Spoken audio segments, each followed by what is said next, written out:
This is the largest island on Earth that isn't a continent, and almost nobody lives on it. Fewer people call this place home than a single mid-sized city block.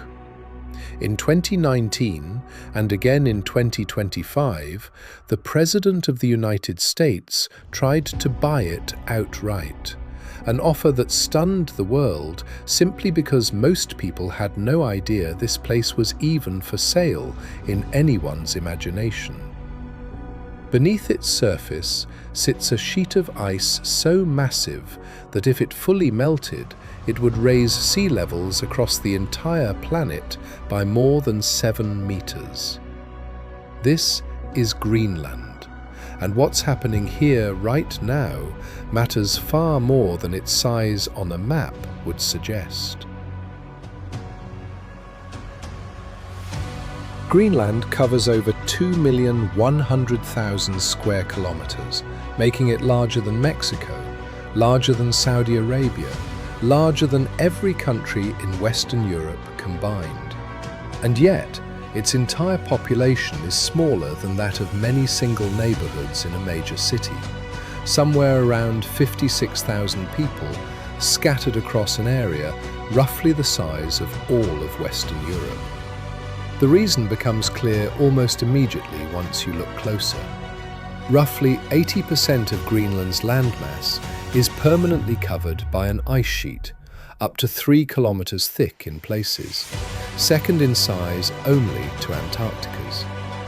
Human life is only really possible along a narrow strip of coastline, and even there, settlements remain remarkably isolated from one another. Nuuk, the capital, is home to less than 20,000 people, making it one of the smallest capital cities on Earth. Many other towns hold just a few hundred residents. And here's the detail that surprises most people. There are no roads connecting Greenland's settlements to each other. None. To travel between towns, residents rely on small aircraft, boats, or snowmobiles, because building highways across shifting ice and fjord-cut terrain has never been realistic. The majority of Greenland's population is Greenlandic Inuit, with roots and traditions stretching back thousands of years, adapted specifically to survive and thrive in one of the most extreme environments humans have ever permanently settled. Hunting and fishing remain central to daily life in many communities, not as tourist spectacle, but as how people actually feed their families, alongside an increasingly modern economy centered in the larger coastal towns.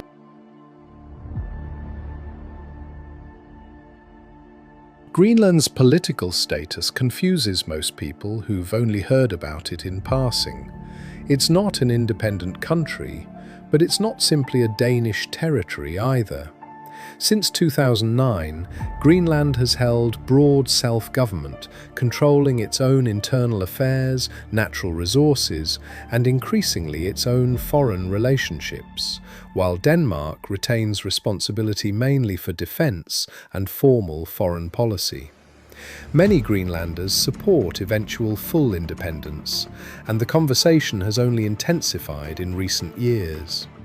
That's part of what made global headlines so unusual in 2019 and again in 2025, when the President of the United States floated the idea of the US simply purchasing Greenland outright.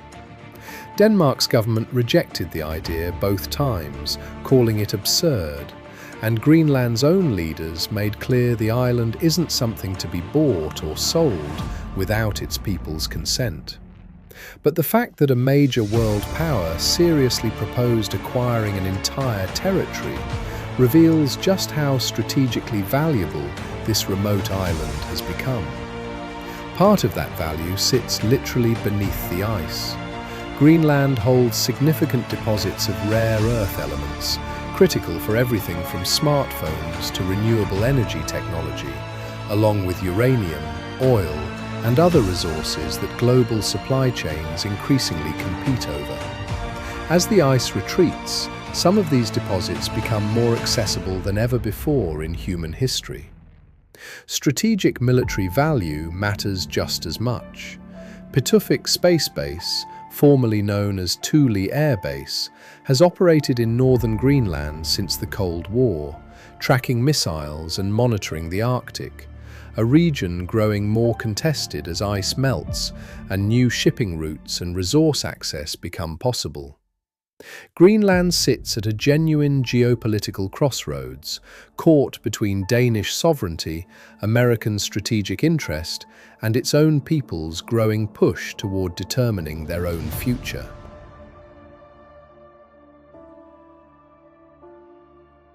Beyond politics and resources, Greenland matters for a reason that affects literally everyone on Earth, whether they've ever heard of the island or not. The Greenland ice sheet holds enough frozen water that if it fully melted, global sea levels would rise by more than 7 meters, enough to redraw coastlines and displace hundreds of millions of people living in low-lying areas worldwide. That process isn't a distant hypothetical. Greenland is currently losing ice at a rate that has accelerated dramatically over the past few decades, contributing more to global sea level rise than almost any other single source on the planet.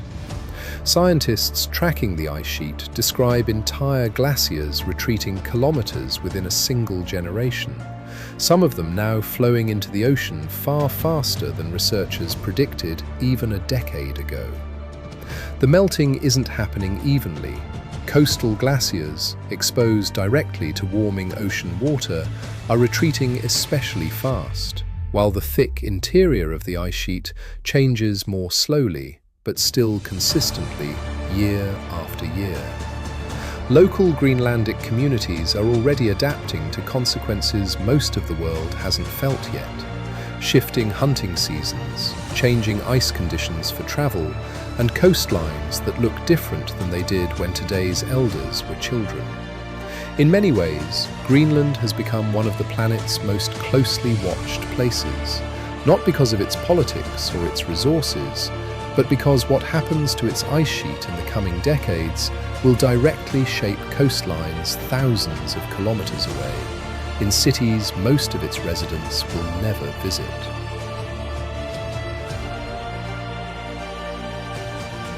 Greenland doesn't fit the story most people assume about it. It's not simply frozen and empty. It's not simply Danish. And it's not simply available to buy, no matter who offers. It's a place shaped by 56,000 people living across some of the most extreme, isolated terrain on the planet, holding on to traditions thousands of years old while navigating a political future that's genuinely still being decided. It's also, quietly, one of the most consequential places on Earth right now. Not because of what happens within its borders, but because of what's happening beneath its ice. A melting sheet that will determine coastlines an ocean away. A strategic location that world powers are actively maneuvering to influence. A population small enough to fit inside a handful of city blocks, deciding in real time what kind of future it wants for itself. The next time Greenland appears in a headline, whether about a purchase offer, a melting glacier, or a mineral deposit, remember that behind that headline is an island larger than most people can truly picture, shaped by ice, isolation, and a growing determination to define its own path forward, regardless of who else is watching.